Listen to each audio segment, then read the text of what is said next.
Hey everyone, it's Andrew from MAO Magic, and I'm here with the new AirFrame Plus. I also have the original AirFrame to do a kind of comparison between the two, but they are extremely similar, and we will see why in a minute. Now, if you are unfamiliar with the AirFrame, it's a very popular car mount used for iPhones and many other phones as well. It's kind of built as the world's most portable and smallest iPhone or car mount. It's weighs in under an ounce, which I guess is where they're kind of getting that statistic from. So basically, the way it works is there's just this clip in the back that's going to rotate and fit onto any car vent. I believe it's supposed to work with any vent, but basically any vent that has like a louver. So like those kind of like blinds, whether they're circular or vertical, anything that it can clip into. And there is like a wide set and a smaller set width-wise on these. And then the front just opens up and closes just like that to fit any phone. So the AirFrame is going to fit any phone up to 5 inches. And the AirFrame Plus is a little bit deeper, and it can hold any phone up to 6 inches. So this is basically them kind of getting ready for a maybe possibly iPhone 6 that's going to be coming out here in the near future. But it does work with any Android phone. There's not anything specific to an iPhone in this mount. So as you can see with the iPhone or the AirFrame Plus, it's a little bit offset. That back part there, it's not centered like it is on the original. And it's mostly because with a larger phone, it's going to not be quite as centered when it's all the way stretched out. The AirFrame Plus is a little springier on the actual clip itself, and the original AirFrame is a little bit tighter. So I kind of like they both hold very well, but I like the AirFrame Plus a little bit better because it's not like too tight, which I kind of felt the first one was.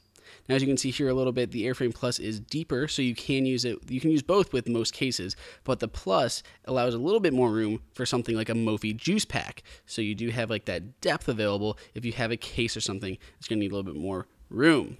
So let's look at how we're actually going to install this little guy.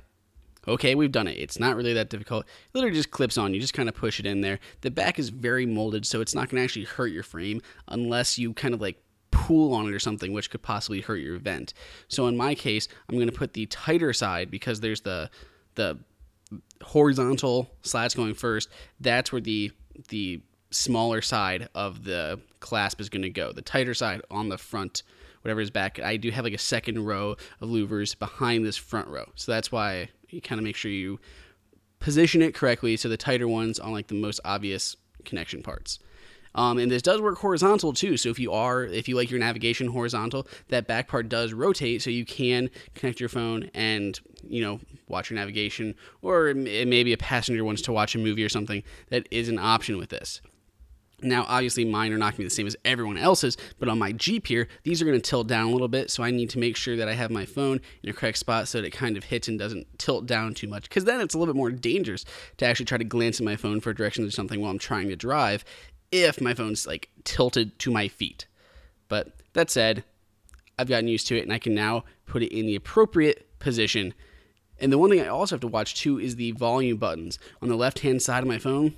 That's a little bit of a pain because those can also be hit if I position my phone too low in the AirFrame itself.